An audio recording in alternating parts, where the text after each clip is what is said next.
a young man coming in for a quickie. I feel so unsatisfied. Welcome to the Regular Menthol Podcast, where we discuss Kino movies. My name is Tate. My co-host here is Chris. Hi, folks. We give our thoughts on the movie Wow, followed up with our very own Kino rating. Today, we're discussing the movie Rounders, 1998, starring Matt Damon, Edward Norton, and John Malkovich. Chris, how the hell are you, bud? Doing well. No complaints. I think I said last week, I was telling you about my truck needing things done. Yes, your superpowers. You take it to the dealership. Well, no, that was the back windshield blew out from the ice. But no, I had some transmission. It's like downshifting super hard. So my wife was like, dude, get that checked out. So I take it to Patriot Chevrolet, which is like around here. And it's the dealership. So, of course, they diagnose it for $200 and then give me like a $2,500 estimate. I'm like, I don't know about all that. So I start contacting the local shops. I'm like, we could probably do it for like $1,200, you know. Was it, you have to get your whole transmission fixed? No. Replaced? Fortunately not. It's just like, just the transmission fluid. Got a couple other things that go in line with that. So fuel injector stuff, cleaning, just all that bullshit. Which is kind of weird because I only have like 75,000 miles on it. Yeah. But I guess because it's like an 8-speed, I don't know, man, it blows. But anyway, your car's probably flawless. You have how many miles on yours? I have like 130,000 at this point. Dude, I think that... No problems. Well, I mean, I don't know. I've had a bunch of problems. I've had, I guess, the front shocks I had to like change, all that jazz. Okay. That's about it. Yeah. But, I mean, I've had other problems, like, I don't know, a tree falling on my car. I remember that. And did you like destroy like an animal and you were driving and like took out the front passenger side of your fender or something? I sure did. Holy smokes, I forgot about that. I was driving in Manayunk and like just crushed this, like, what was it? A raccoon. And I park and I'm like, okay, well, it wasn't that bad because it was just a raccoon. I just kind of ran it over.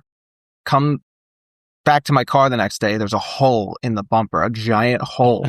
I remember that. It looked like someone shot a shotgun into my bumper. I was like, what the like, did someone hit my car? And then it occurred, I was like, oh, it was that thing. That totally forgot about that. Yeah. Glossed over that. Oh. No, but yeah, so anyway, I mean, I that's seemingly taken care of, but I'm going to definitely get the work done because it's like, I want to drive this thing another ground. I like this truck. So this is it. This is your last vehicle. for good. 2 more weeks. No, but it's like, yeah, you got to take care of if you want a long term. So it's just those little things you don't think about. But like anyway, rock. Oh yeah.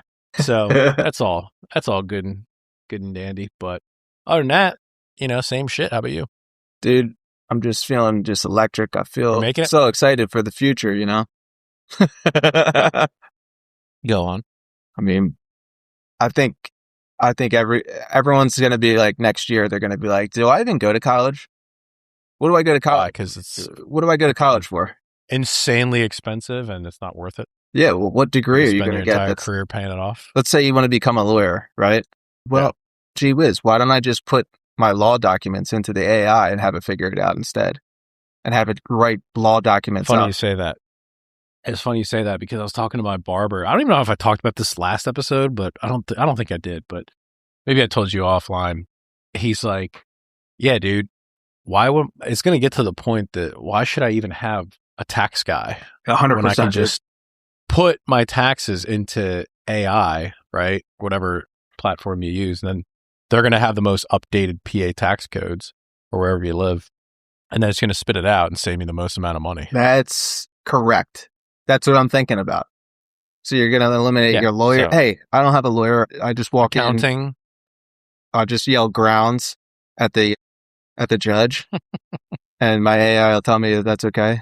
Accounting, right. Any kind of white collar jobs. Just like, why are we doing this? Yeah. Why am I giving my money to a certain money manager? AI aside, I mean, it's kind of pointless, but at the end of the day, if you just look at the cost over the past couple years or whatever of college, it's freaking astronomical, bro. It's so dumb. But what better segue into college being a lawyer than this movie? Come to think of it. Rounders, Damon, tell me about this movie. Matt Damon, ahead of his time. He was like, why do I need to become a lawyer when I can just play poker? Yeah, exactly. An aspiring lawyer, Mike McDermott, loses all his money when he decides to bet it all in an underground poker game with a Russian mobster, Teddy KGB. Oof.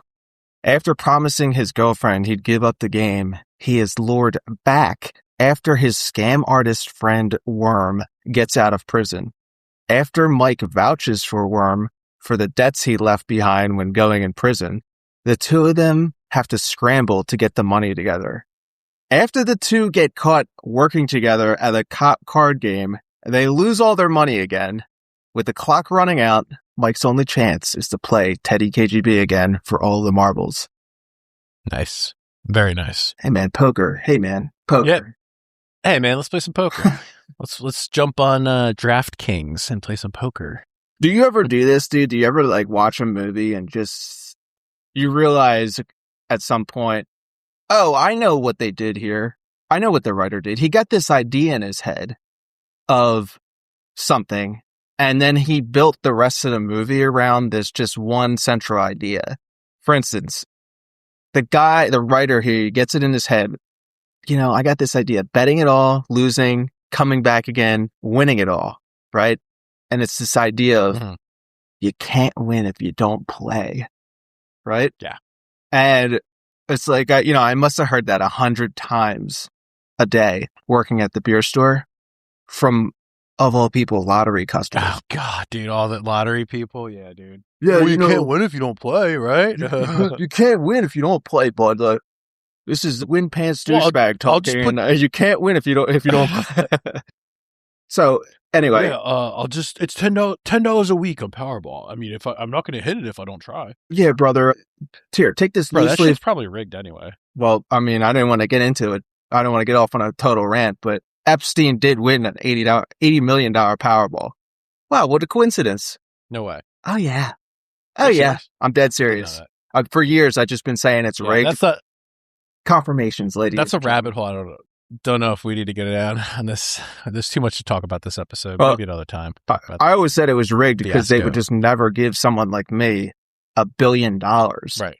But this guy, like this writer, he goes, dude, I got this idea of you can't win if you don't play. How do I set this up?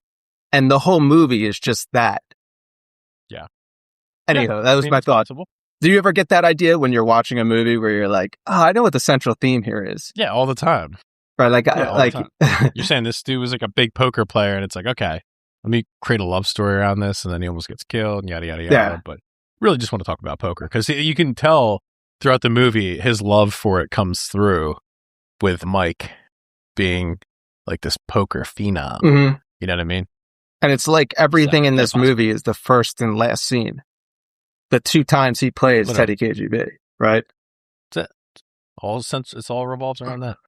Do you remember? I mean, this seems to me that this movie was the beginning of the Texas Hold'em phenomenon. I kind of remember the timeline a little bit where this came out, and then the World Series of Poker started becoming popular on ESPN, and more importantly, Chris Moneymaker. People would watch World Series of Poker on ESPN. It became like a thing on that channel, big. And what a time. I remember kids in my high school getting into it. Like, come on over, we'll play poker, $20 or something, right? $20 buy-in. Interesting arc, because I remember it got popular and then it somewhat fizzled out, right? But after fizzling out a little bit, what came along to build it right back up? The internet. Do you remember people playing poker on the internet? Dude, I recall vividly this kid. He was in my dorm. So this was 2005, freshman year, 2006 maybe. And he could play, dude. And this was like right at the peak time of online poker where you're not getting all these bots. Yeah. You probably are now. I don't know any of that, but probably talking out of my ass. But nevertheless, this dude was like playing in these tournaments To the point where he would he told me at the end, God knows if it's true, but he paid his way through college playing poker. But I'll tell you what, this dude was constantly in his dorm room playing poker. 100%. So I would just like walk into his room and be like, yo, bro, how you making out? And be like, oh man, I just lost something. Or he's like, I'm like on the cusp of this tournament. Like, payouts like 10 G's or something. It's kind of rad, not going to lie. But yes, that is like the early years of this. And I vividly remember that. I'm like, dude, this is kind of badass. Yeah. So he's going to pay his way through school. My one roommate was exactly now, mind like you, that. college was probably a fraction of the cost then, but. True.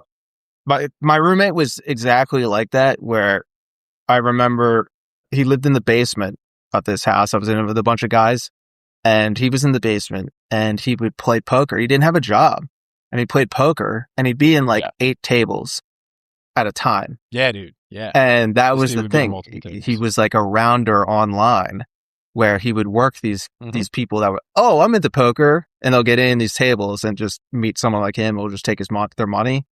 And he wasn't he wasn't poor. You know what I mean? Like, he paid all his bills and everything, and he wasn't poor. So he's making a ton of money. And it was just like, at some point, I think after they banned it. They did something, they passed some law where they made it illegal or something. And it kind of died off after that. And like, now, of course, you have completely legal gambling online and everything. But there was a time. Isn't that crazy, that transition? Now it's like every commercial sponsoring the Super Bowl. It's like, bro, this is so degenerate, this whole gambling thing. It really is nuts, man. Conversation. I mean, it's just... You recall the first time watching this movie? I mean, I watched this in my living room with my dad, my brother, which is important and fluffy. And I remember this because I distinctly remember people pausing, rewinding, and trying to figure out exactly what happened. Because, like, even if you're familiar with poker, you're vaguely familiar with poker, the what hands beat what, right? Yeah. You kind of don't know what they're talking about in terms of Texas Hold'em with like the turn, the river, right? Yeah. So you kind of pause and you rewind. Wait, what the hell is going on here? Exactly. The turn. What is all this jazz? And this is the first time your average person, normie, got exposed to. Introduced to poker. Yeah. Or at least No Limit. Well, I mean, it was popular enough, I feel like, on TV where you can just watch it and it's on enough ESPN where like, oh, this is interesting, something new. So you watch it and you kind of get an idea of what it's about if you're interested on it. But yeah, you're 100% right. I vividly recall this one. This was, again, back in college. Probably watched it in like 2008. Our buddy Vador, who passed away, this is like, he's one of the few people who can get me to watch a movie when everyone's like, oh, you gotta watch this movie. I never commit to it. But he had an effective way in doing so where he would just get drunk at the bar and just quote a character all night from a movie. He's like, and just make me like feel like an idiot because I don't know what he's talking about. So it worked out perfectly. So we're at the bar on a Saturday night and he's just doing KGB all night. I'm like, dude, what the hell are you saying? And then he gets drunk and just doesn't pay attention to you. That's kind of his gimmick. So eventually I'm like, okay, I got to watch this movie. And sure enough, it was like, yes, this is it. This is it. Literally me character. I mean, I guess out of everyone, I'd have to say Kanish. Really? He's pretty grounded, plays his boy in. And it's like, he has that line where he's like, I never chase a huge risk because he has responsibilities. Yeah. I can respect them. Yourself? I mean, I kind of identify with Teddy KGB, to be honest with you. And the reason I say that is because, like, I just want to play people in high stakes games. Like, I thought about that the other day. I was like, watching this. I don't want to do anything in life except play people in games. There you go. Do you jive with this at all? Like, I really don't want to do anything except play people in like poker or Halo 3 or just like shuffleboard at the bar. Except there's no absolutely, like, it's only games that don't matter. Aren't you like a really good hatchet thrower? You did that one, so it was like you're like dead on. I'm so good at it. It was ridiculous, dude. I went only one time, and I would just I crushed it. I just threw it right in the middle every time, and I instantly figured out the technique was that there's two kinds of axes. There's these giant axes, and then there's like little hatchets. And I was like, don't even use the big ones. Just use the hatchets. Yeah, I gotta use the hatchet. And it's so much easier. You can just flick the wrist and it just goes right to the spot every time. And it would piss people off because other people, you know how like guys, they think that they're like good at stuff where it's like a man's sport. This is a man's sport, throwing hatchets or some shit, right? It's a finesse sport. It's all finesse. It's all finesse, dude. And it's like people get upset if they're not good at it and they're a guy. Yeah. And like I witnessed that firsthand. I was just like, yeah, I don't know. I just throw them, dude. A lot of seething, a lot of coping and seething. It's like, I don't know. I just kind of throw the things and I just hit the bullseye every time. I don't know how I do it. But then it's like, I want to just competitively like do that for the rest of my life. Just do stupid shit that I can beat people in. That's Teddy KGB in this movie. He doesn't even care about the money, dude. He just wants to play this dude and like insult him. We'll get into that. But yeah, you're right. The character is so key now. Fun facts. Matt Damon and Edward Norton played the $10,000 buy-in Texas Hold'em No Limit Championship event in 1998 World Series of Poker in Las Vegas. During the first of 4 days, Matt Damon had pocket kings and was knocked out by former world champion and poker legend Doyle Brunson, who held pocket aces. Doesn't he have kings against Teddy KGB, ironically, in the end? I'm not sure. Jacks or kings. It was one of the two because he said my Cowboys, whatever Cowboy is. But anyway, yeah. So apparently Norton was eliminated as well in some kind of strange fashion, where the guy who was playing, you know, it was like one of those mathematical anomalies where the guy gets you. Yeah. And it's like both of these guys, the river. Yeah. Both of these guys got eliminated in some kind of like strange fashion, you know. Yeah. Matt Damon said in an interview that getting John Malkovich was a big deal for the film, so much so that in the first take, Malkovich did a very cartoonish, over-the-top performance, at the end of which the whole crew applauded and praised him for how brilliant it was. But at which point, Damon looked at him very confused. Malkovich, seeing him looking confused, leaned over and said, "I'm a terrible actor." Damon said Malkovich was trying to show him that if you get to the point where no one gives you a straight answer, it's dangerous. Now, for one, I mean, we just talked about Con Air and how important Malkovich was to like getting that film made and how much people wanted him on. I guess he's just considered very likable and a brilliant actor, I guess, in the 90s, which he is. But this is the shit that I'm talking about. We'll discuss the accent in a bit, but like that's a true statement that he says there.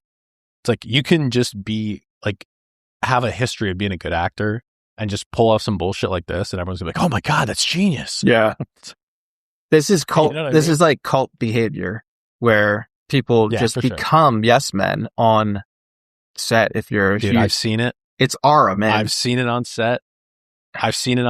And it's like I can't give like a ton of examples off the top of my head. I just remember doing the M. Night Shyamalan movie with Will Smith, and like he was just so timid to Will because he's just such a big personality, and he walks on set, everyone's like, oh my God. You know what I mean? So it's 100%, even just how big of a director he is and was at the time. It's like, yeah, dude, you're 100% right. Yes, men mentality. Like all the flunkies on set too. They're just like, oh yeah, man, that's brilliant. Well, I can't even explain what I even mean by this, but like some people just have aura. Yeah. Wow. 100%. I can't understand it or explain it. I don't think I have it, but like it's this reality distortion field around them where they just have so much aura that like it doesn't make sense, but you're just being like, yeah, okay, that's a good idea. We know people that we work with that have that aura, but yes, 100%. But it's because you know them so much and there's a history. So it's like you see Malkovich on set and everyone knows going into it, it's John Malkovich. Right. Like I said with Will Smith, it's like, oh my God, it's Will Smith. Like, yeah, they command attention and respect. Their confidence is just through the roof, man. So it's like it's almost like they don't even have to say anything. Plus reputation, combine it, literally. The equation shoots you out aura, you know? Yes. Aura farming, as the kids would say.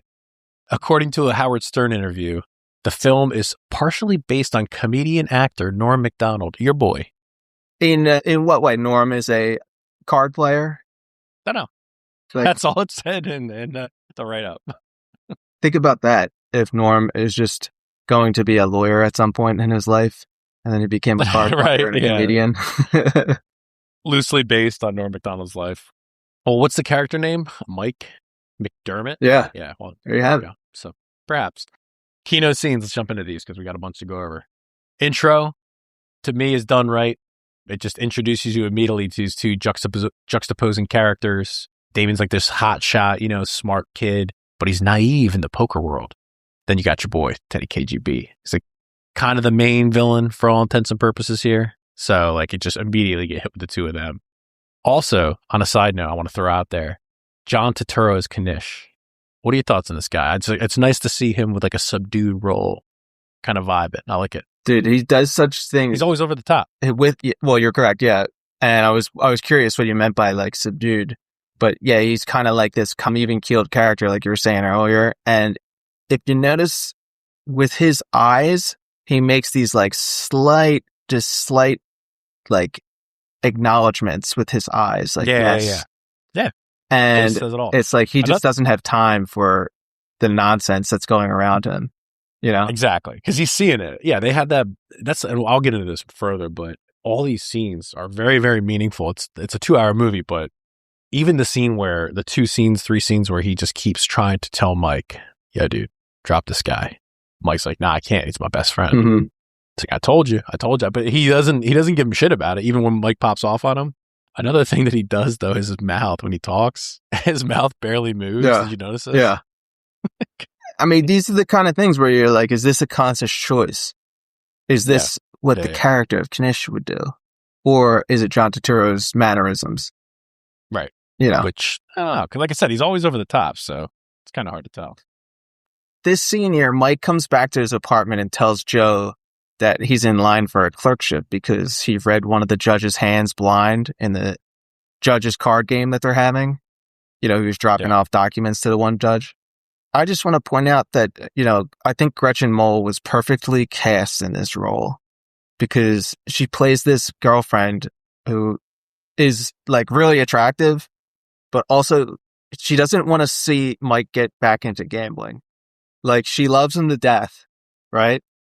But he's already like hiding his addiction from her.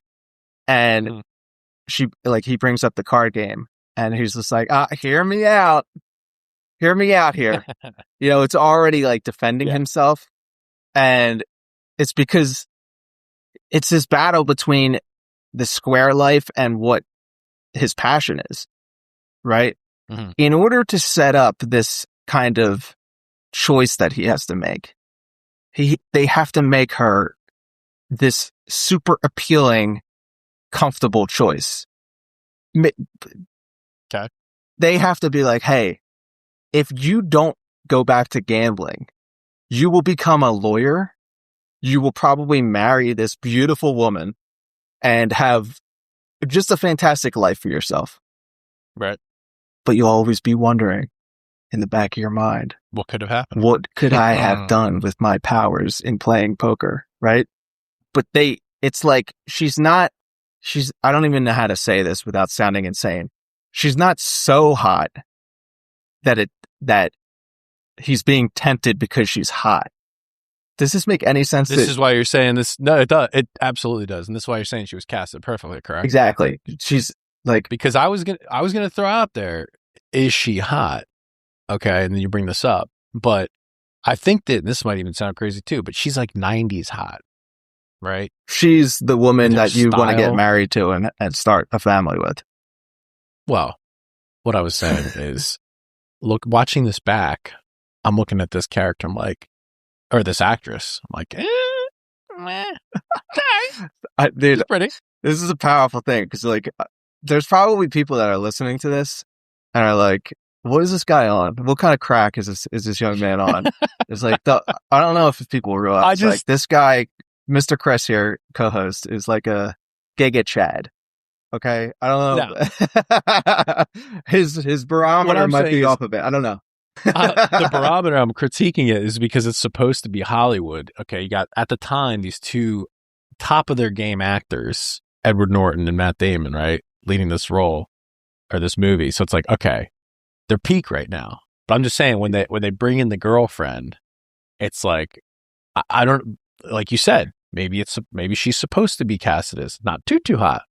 But she's kind of like a nerd, right? Yeah, and she's keeping him honest. And she's, I think, supposed to be just hot enough to where it's like, okay, you should want to get down a straight path. Yes, that's what I'm. Yeah, exactly. Yeah, right. And we'll talk about it as we go on, but there's many examples where you can definitely tell he's not at all invested in this. Well, because even at the end of the movie, it's like, okay, I'm going to Vegas. Yeah. This isn't the life for me.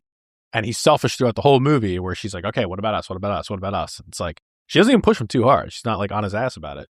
And it just he gives these tells where it's like, okay, I'm in Mike world. Okay. Joe doesn't really, she's not a priority. Well, she's not a priority in any scene throughout the whole movie.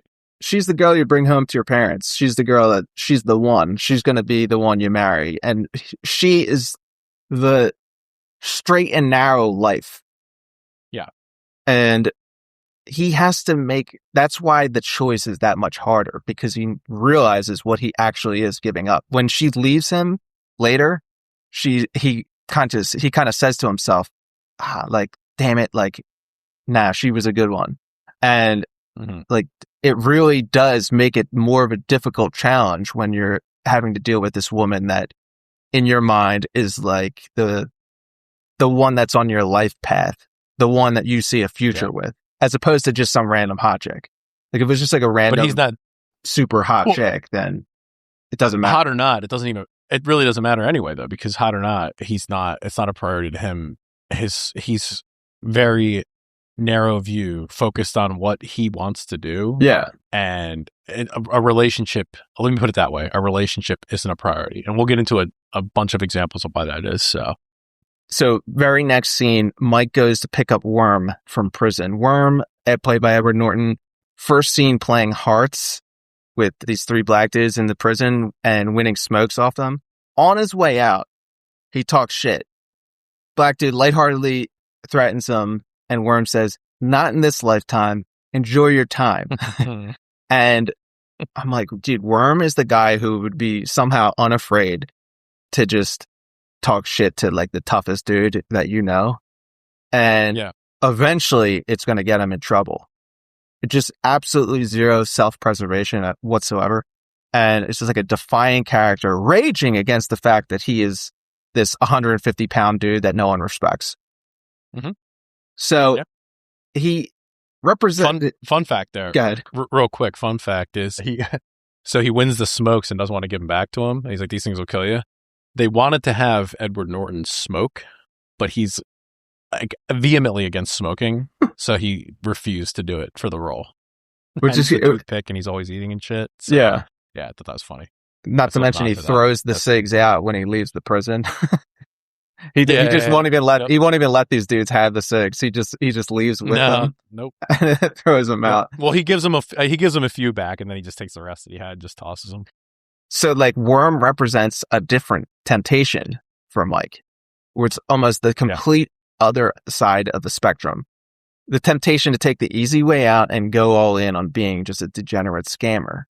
Because like if he wanted to, he could be as insane as Worm is, where he's doing all these dirty tricks while playing cards, right? And it's funny, he's just being tempted in two different directions, scamming for money and being a straight-laced voyeur, right? And it isn't really until the end of the movie until he decides, I'm going to do neither. Yeah. Which is an interesting kind of dichotomy to me, where he chooses the third path, the middle path. Yeah. Well, they had that game where he comes back to the game. He's like, he just can't resist. But in doing so, when Mike comes back in, Worm deals him a jack ace straight off the bat, right? It's like, dude, and you see this throughout the movie. It's like a little more subtlety, bro. He just walked in the door. You're trying to sell it as you don't know each other, and he just deals him it's like ace jack off the bat. Yeah. And, you know, Mike even mentions, he's like, he has to fold good hands, right, to just make it believable. When they're like arguing about it afterwards, it's like, oh, we could have taken their money. It's like, but to be fair, he just got out of prison. He wants to start making his money back, but it's just like the guy has no chill, zero throughout chill, the entire film, zero chill, no idea of self-preservation whatsoever. And it's like, eventually that's going to get you in trouble. Just as in high school, if you're the 150-pound dude talking shit to the toughest dude, exactly, it's going to get you in trouble. Well, it happens immediately after that. It's actually a really good character development scene where he's playing the Russians, and Mike tells him, he's like, dude, dump the scammer. You're gonna have a target on your back. Like, he just got back in town, and Worm tells him he's gonna do it, and then of course walks out with 10 grand, which pretty much the whole movie Mike doesn't even know about to the end. And even still, when he finds out, he's like not super pissed about it. He doesn't even bring it up till they get in like that huge argument in the gymnasium. Mm-hmm. But it's like Worm can't help himself, right? And at first I'm like, okay, this is kind of a dumb move. You know, he should slow play it. But again, like I said, he just got out of prison. He mentions how many people he owes money to. He's got to start making his money back or whatever. But it's just like, I'll say it probably 100 times in this episode. It's these scenes that they put in where they flesh out the character, right? And I just think this is one of them for Worm. Imagine if they remade this movie for a second, and instead of Worm just being crazy, he just played more conservative, and then just didn't go to the strip club. He knew people were looking for him for his debts. He just didn't go to the strip club and just worked on like making a bankroll for the first month. And then he got enough money to pay off his debts. Just think about that, bro. Well, he wouldn't survive because Grandma would whoop his ass and kill him. That's what you got to stay away from strip clubs. There you go. So, this scene kind of jumped out at me, kind of in a nostalgic way. Mike meets Petrovsky, this judge that I guess works for the law school, and he meets him at a bar to explain why he wasn't at the meeting with his co-counsel preparing for this made-up case. Couple points though. Petrovsky is sitting at this table by himself in this low-key bar. Yeah. And I'm like, this is a nice bar, dude. Like the wood, the ambiance. I didn't see a TV. Don't want to go down that rabbit hole again, but like, he's got a bottle of gin. He's smoking inside, reading a paper. I don't know. Can we get back to these kind of bars? Please. That's certainly a vibe, dude. Just reading the newspaper. But it is 1998. You have no cell phones in 1998? Right. No. Right? So it's like, I would like to point out, though, he has his own bottle of gin. That's right. Right? So he's like, he tells the waitress, like, can you grab another glass? And then he opens this. It looks like, I don't know. I can't judge a 1998 bottle, but it looks like shit. Like the shit you see on the bottom of the shelf. And it doesn't look like a nice bottle of gin. Anyway, so he pours one for Michael, and it's like, certainly it's a vibe. He's like, he's just so patient. He's like, Michael, sit down. Yeah. And he's just having he's like, gin, always gin. And he just has a conversation with him. But like you said, dude, smoking a cig, reading the newspaper, everyone's in conversation in this bar. It's like just a random bar in New York City. Yeah. So, yeah, it's just, you hate to see it. So anyway, yeah, Petrovsky tells this story about he was going to be a rabbi from a very young age. But then he decided, he wasn't going to, because it just wasn't him. He couldn't find God in the Talmud, and he became a lawyer instead. This basically cements in Mike's mind that he should follow his passion and play cards, right? The rest of the movie is just him confirming to himself that he should follow through on this very here conversation between him and Petrovsky in this scene. Dude, I'll say it again, man. Another character development scene. This scene is, I looked at it actually, it was 5 minutes on screen. Mm-hmm. How important it is to the final outcome of the movie? I mean, it's not detrimental, but it's certainly, he comes back to him for money and he pays him the 10 grand. It's like, okay, like you really see him believing in Mike, right? And then Mike believing in himself at the end to make his decision. It's like, that's MIA in movies nowadays. They're going to just gloss right over that. But it's like they dedicated the 5 minutes to go over that one scene of the one side character in Petrovsky. Right. It's pretty cool. Well, just saying. There's this, okay, so then this kind of goes along with what this insane rant that we were having earlier about Gretchen Mol being hot. It was like this scene, Petra goes to Mike's apartment to tell him that, a week has gone by on the money that Worm took, because Worm took the $2,000 that Mike floated him at the Chesterfield Club, right? But he wins the 10 grand, so he's supposed to take 8, pay back the 2, right? He doesn't do that because it's Worm. I'll take the whole 10. So anyway, week goes by, the juice is flowing. So now Mike owes Chesterfield his money. And so he just he gives her $1,000. She says, thanks for making it easy or whatever. And she goes to leave and she kind of just makes out with him. and Yeah. just kind of says this thing like, hey, you know, I can stay. Very odd. And he's just like, oh, you know, I'll see you at the club or whatever. Pats her on the shoulder. It was a very odd exchange, man. It's like, whispers in his ear, I could stay. So she's like super hot. Played by Famke Janssen in her, you know. Yeah, I think she's, my point of saying that is Joe hot. This chick's hotter than Joe, just saying. Okay, that even goes along with my point though. Like, she is this super hot woman and she's basically throwing herself at Mike. But at this point, there's greater things going on.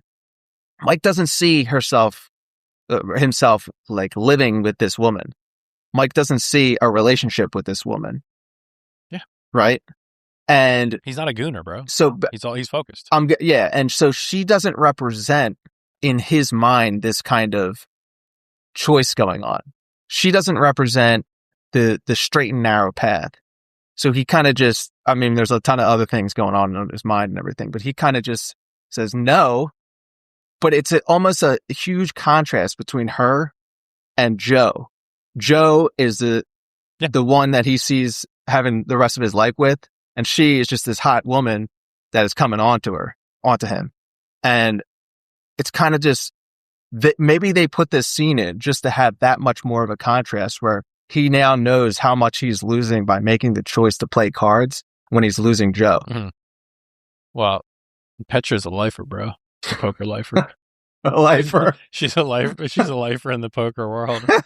No, I mean, you're 100% right, but I think it's a testament more to, it doesn't matter who it is, right? So it's giving you both sides of the coin, like this hot chick who's in the world. They have a lot in common because they're like talking about that Johnny Chan match and the World Series of Poker or whatever that year was. Mm-hmm. And she can you know, do the poker talk and do the speak. And at the same time, it's like straight and narrow chick, right? On the other side of the coin is Joe. And he's not invested. It just, again, driving home the point, this guy is dialed. Well, it makes his decision to play cards that much more impactful when you realize he's giving up a life with Joe. Whereas if it was Joe wasn't in this movie at all and it was just Petra, like, it wouldn't be that impactful for him to give up that, like, there wouldn't be that decision to make. Mm-hmm.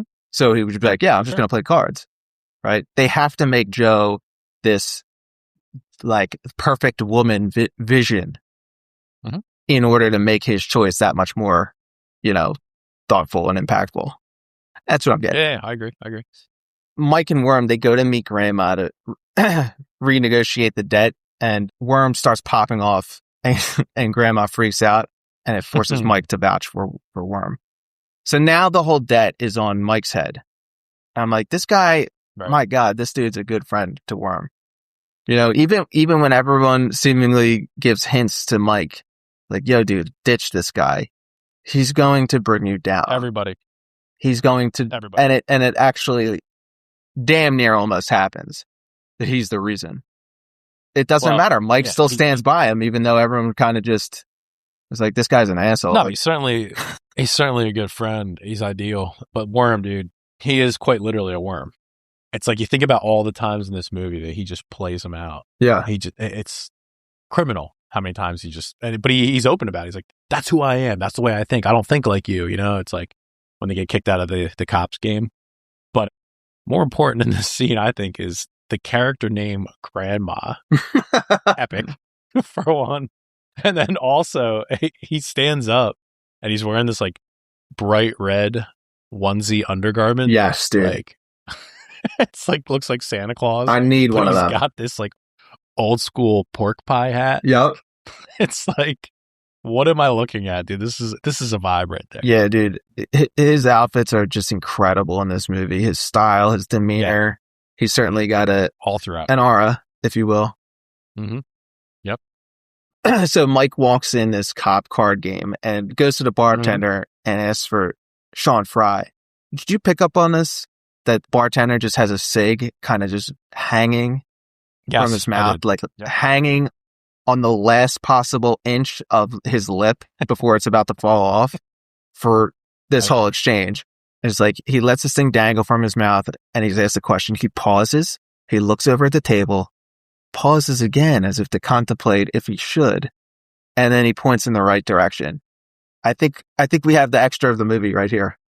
No doubt. I think our brains are intertwined because I'm thinking this exact same thing, and I even noticed the pause that he has. I'm like, I don't know if this is intentional or not, but this guy isn't a real actor, right? Seemingly, I don't know who he is, but it is like a nice dramatic pause, ironically, and it actually sets it up to where you're like, oh shit, you know, you got to give that vibe that because you see the cops in the background sitting at the bar, so it's like kind of perfectly timed. So perfectly timed. Side note of this though, when he sits down, you see Angel Batista, Dexter. Yeah, catch that? Yeah.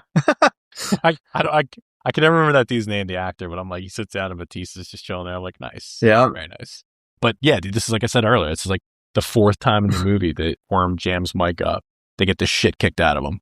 And sure enough, Mike just, even in arguing in the parking lot, that's when he gives him the whole spiel and he's like, I'm not like you. You know, you think, you know, you're the only one with ambition. And Mike's like, what ambition do you have? Tell me. I want to know. What's your ambition? And he can't answer it. So Mike's like, dude, I'm putting, you know, I have everything to lose. I'm putting the cards on the table, no pun intended.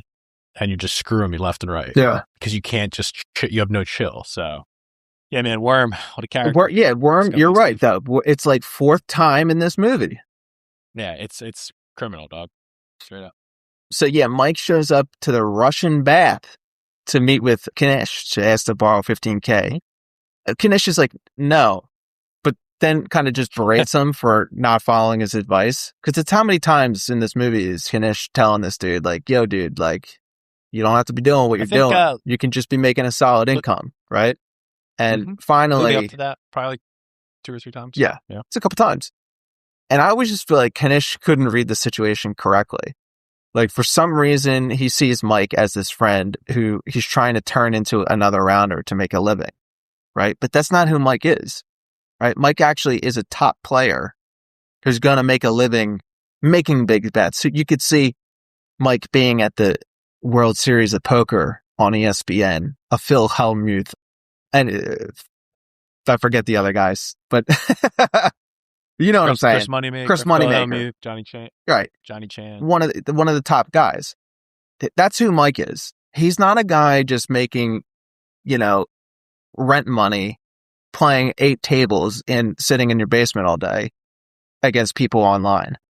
That's who Kanish winds up being. He is a guy that plays people like sitting at 8 tables online. That's who Kanish winds up being after this movie. Yeah, he's an online player.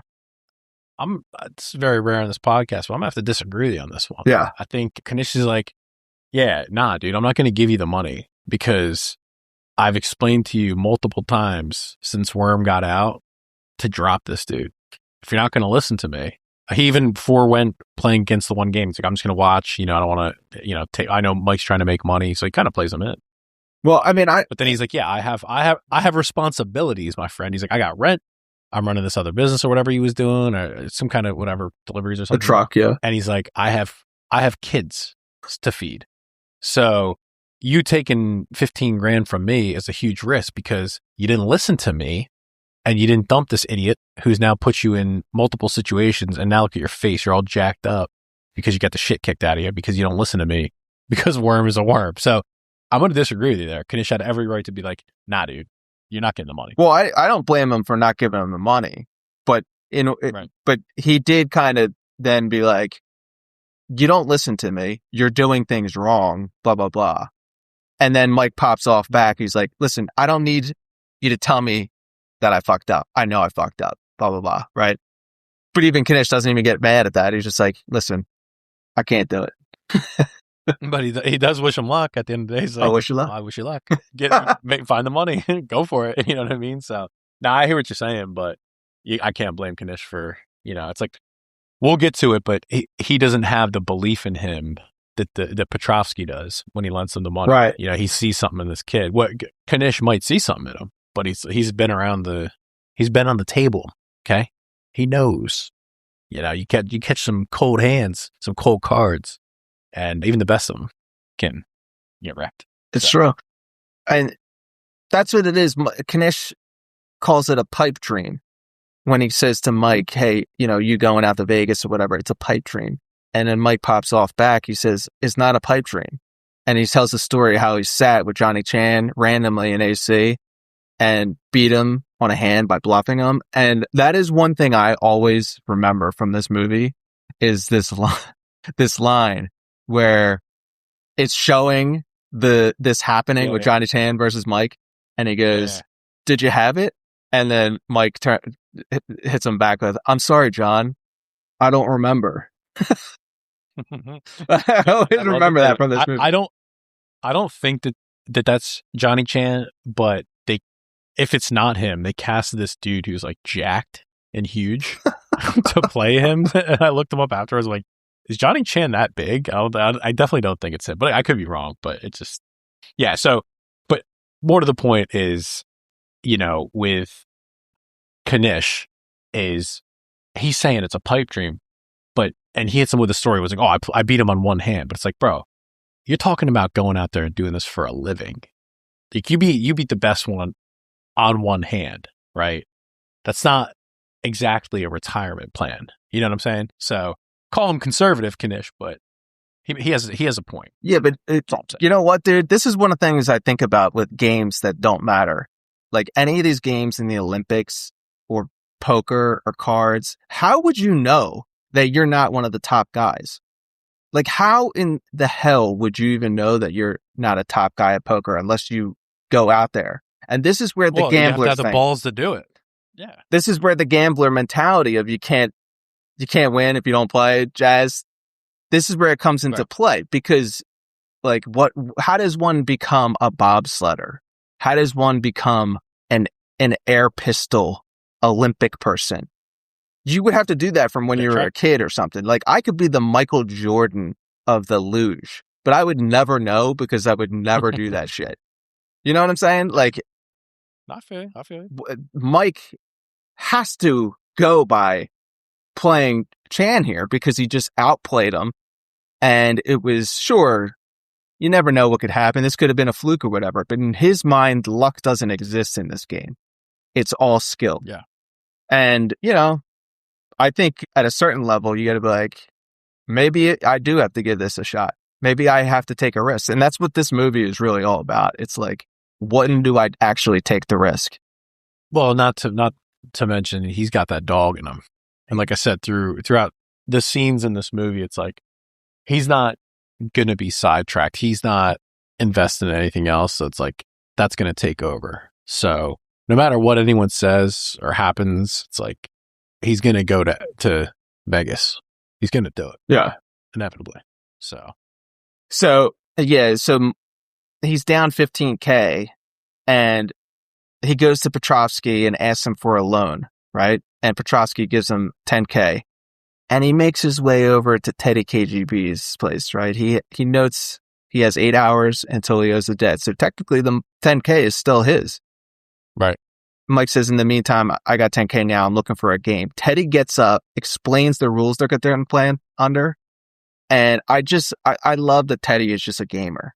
This is where I'm watching the movie. I'm like, this guy's just a gamer, dude. He doesn't give a shit about the money. He wants to just ruin this dude. He's in it for the action. He's in it for the intellectual vanity. Yeah. Of saying that he's better than this young punk coming in. That's what it's about, dude. Which is also his downfall. But beating a dead horse, though, it's like the Petrovsky thing. It's like, this is, again, further storyline development. He's like this kind old man who sees Mike's potential and he's hoping that he'll make the right choice. But either way, he knows he has full confidence in him. Yeah. And it's really well done with the I think 3 or 4 scenes that they have together, all the way down to this final where he's like writing him the check and he's like, make the right choice, but I have faith in you. Right. Which I think is pretty cool. You know what I mean? Because that like I said, that kind of just segues into the ending where it's like, okay, you as the viewer are like, you know what, dude, this guy has a chance. Mm-hmm. He goes to Vegas. He can do it. I mean, obviously he just beats Teddy KGB, but like I said, it's really nice storyline development, character development where they take the time to do it, and I can appreciate that. So yeah, we kind of have a little poker match between Teddy KGB and Mike. Talk to me about what the fuck is going on with Malkovich's accent here. Explain. Yeah, we've gone the entire episode without probably the most glaring thing of this entire movie, but yeah, man. I mean, it's certainly interesting. Like I said, this is the accent that I was introduced this movie by, with Venora just screaming lines, popping off in the bar at 2 a.m. at the bar. But it's interesting, man. I mean, you listen to the Russian guys earlier in the movie that Worm plays, and it's like, yeah, dude, this is not Russian. In for a quickie. Yeah, I feel so unsatisfied. Pay that man his money. It's just, I don't even know if this is intentional. It could be, but it works, right? Yeah. It just works because it's just so good. I don't know. Do you remember when you first watched this, whether you thought it was weird or not?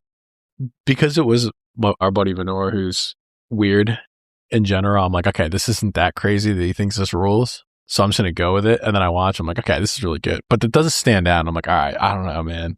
It's just like, I don't even know. But a nice touch on the character is like, he has this Oreo that determines if he's going to fold or call. And I didn't realize that till I watched it today, even to the point where I'm watching, I'm like, okay, that's a cool thing. Because I noticed that he does the Oreo thing and puts it back. And then for the first time watching this movie, I noticed that Mike picks up on it in the next hand. And he's like, oh, then you can tell someone's call or their tell or whatever. Mm-hmm, and he throws the Oreos. Didn't even catch that until today. But I do love that they instead of having like a cig or a drink at the table, this dude's just rocking like this poker chip holder of Oreos. Yeah. It says don't touch. It's very strange. It's so good. Where did this idea come from, and what does it even mean? What is the implication of the Oreo?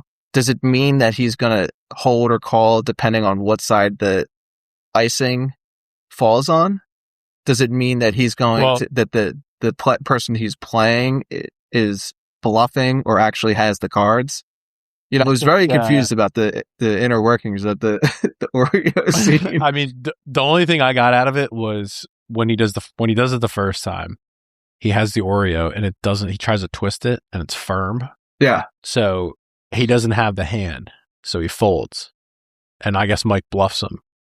But then the next one, it twists off. And yeah, right, you're right. He does look at which side the cream is on. But in doing so, he picks up on the tell. Mike does. So I don't know, dude. I don't know the inner workings. Just noticed it today, but it is very interesting. And the whole Oreo thing. If you notice too, after Mike picks up on it, he launches the Oreos across the table because he's frustrated because he notices Mike picks up on it. And then Not hungry, Teddy? Yeah. Then it cuts. And now Mike has all the chips. Like right before that, Teddy KGB had a huge stack of chips. Mike had minimal. Yeah. It changed. It cuts and Mike has them. So what transpired? Did he just lose all his poker ability because they were secretly in the Oreos? You know what I mean? Like, was it that important to him? Mike says, I think it's just the fact that he's frustrated. Yeah. He's flustered. And Mike even mentions that. He's like, even KGB is human, right? And you can take him down. And once you realize his tell. So I think that was over a span. But Mike mentions that on a long enough timeline, he could wear him down and beat him, almost guaranteed. But he doesn't have that time. He has a couple hours left till he has to get that money back. Right. So he has to take him out, pretty much within the next hour or two. We finally come, to the crux of the movie. It's where Mike has the chance to leave with the money, be able to pay Petrovsky back, pay off grandma with the debt, and he's safe, right? And then Mike's line is like, I told Worm you can't lose what you don't put in the middle, but you can't win much either. Like Mike gets goaded into taking the money he just won, putting it back on the line to play again. It's like taking the risk when the safe play is right in front of you. Sometimes you have to take a risk. Right.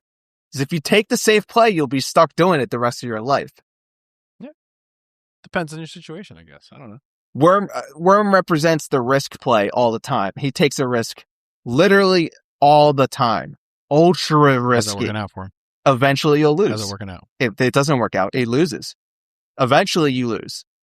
Joe represents the safe play all the time. If you want to just be safe your whole life, it's not the worst thing in the world because you can be a lawyer and you can have this beautiful wife.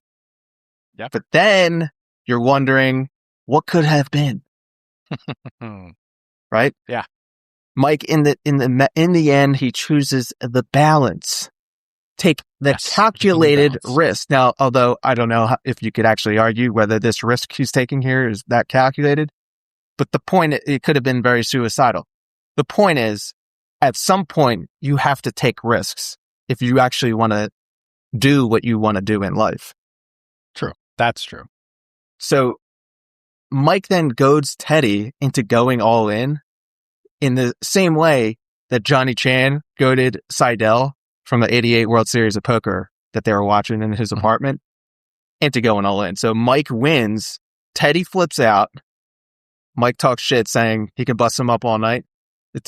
And this is great. Teddy just says like, yeah, he beat me straight up.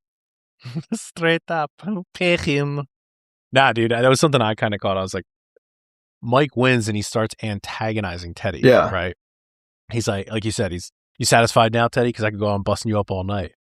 Ill-advised, in my opinion, to be antagonizing an underground Russian crime boss in Manhattan. Don't you think? I mean, is a that little bit smart? Because one of his cronies steps in and Teddy tells him to back off. But it's like, this guy kills people. Yeah. Like, you were scared of grandma. Grandma's working for this dude. Okay. Probably not a good business decision for your life to just be shit talking him after again, like you said, it's not about the money. You just beat him and he's a gamer. He's visibly You're going to get shot, bro. He's visibly pissed, but you know what, dude? He's such a gamer that he's like, no. He respects it. Yeah, he respects the game too much. He's like, no, he beat me fair and square. He beat me straight up. Pay this man his money.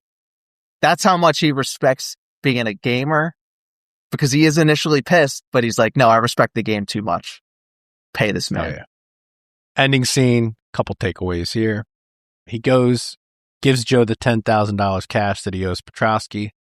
You, my friend, Mr. Michael, are you giving this random chick who you just split with $10,000 and trusting her in a fat envelope to give it to this dude? I mean, dude, are you trusting her? Are you talking about given me? their history on screen? Please, brother. Are you talking about me? I'm not giving anyone $10,000 cash except for the guy. I'm walking it straight to his office. 100%. Yeah, someone. In my mind, I'm like, someone's watching this right now. I'm gonna rob her. Well, that too, but it's like, do you trust her? I certainly don't. Right? Absolutely not. Again, it's probably for character development in like his final act of, saying goodbye or something that he trusted her. But another thing, like I mentioned earlier, this just proves how not into the relationship Mike was. Yeah. She asks if he's okay, and he excitedly says, yeah, I'm good. Because he's all upbeat. He knows he's going to Vegas. He's pursuing his dream. But then he asks if, how she is. She chuckles and says, how I am. Because she knows it's always been about Mike and his dream. Right. You know what I mean? It's a nice ending. Puts the ribbon on. Like I said at the beginning, this was never about a relationship. It was never about Joe. It was all Mike's world and what he wants to do. Well, yeah, she is basically trying to get him to fold. She's trying to get him to fold and live this life that she wants. This could be the case for every woman out there. They're trying to get you to fold, dog. And you got to just set your parameters up. You got to live your life. And she's got to come with you. Well, to be fair, she sees him with his face busted up. She's like, how's that life working out for you, dude? So with the safe avenue. Wait a second, though. That's all I'm saying. Wait 1 second, though. Okay. He gets in the cab and then the camera cuts back to Joe. She goes in. She gives that last, she has to turn around and look again. Why? Oh, yeah. Absolutely. Because this is a guy living his true path right now. This is a guy living his passion. She's like, what? I fucked up. I fucked up because this guy is going to now become the man. He's on his path now. And she's like, do I just quit being a lawyer? World Series of Poker. He's going to win the World Series of Poker. She has no game. She's going to have to, what's she going to do? She's going to quit being a lawyer and get in the cab with him. That's what she's thinking in that last second. doesn't work though. Not practical. Not practical. Not practical though, because she's not really good at a poker card game. So she's like, I don't really have many options. I've invested this much in being a lawyer. I guess I'll just be a lawyer. If I move out, I'll find him eventually. So be it. That's what she's business. thinking. Good business decision. Well, sir. Kino rating. Yes. Now it comes time to your Kino rating. I mean, for me, this is a solid 8. Mm-hmm. I would go with. It's in a catalog of epic 90s movies, in my opinion. It's got really great writing, concrete story, like I mentioned before. They really flesh out the scenes properly. Great acting, front to back, obviously. Insane character of Teddy KGB, which it works, like I mentioned. Yeah, it's good all around. And I guess this is what happens when you have a movie that hits all the elements, like I always say. And something like Teddy KGB's accent goes by the wayside. No big deal. We can look past it. So, yeah, I give it an 8. I like it. What about you? I kind of just give this movie a 9 out of 10. Whoa. Okay. I think very highly of this movie, ladies and gentlemen. This movie introduced me to No Limit Hold'em. I think it holds up extremely well today.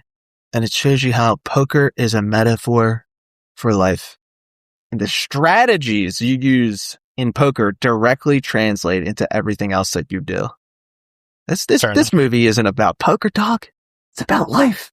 But that's again the sign of a great movie, because at the beginning you're like, okay, is this some dude just trying to write a movie about poker?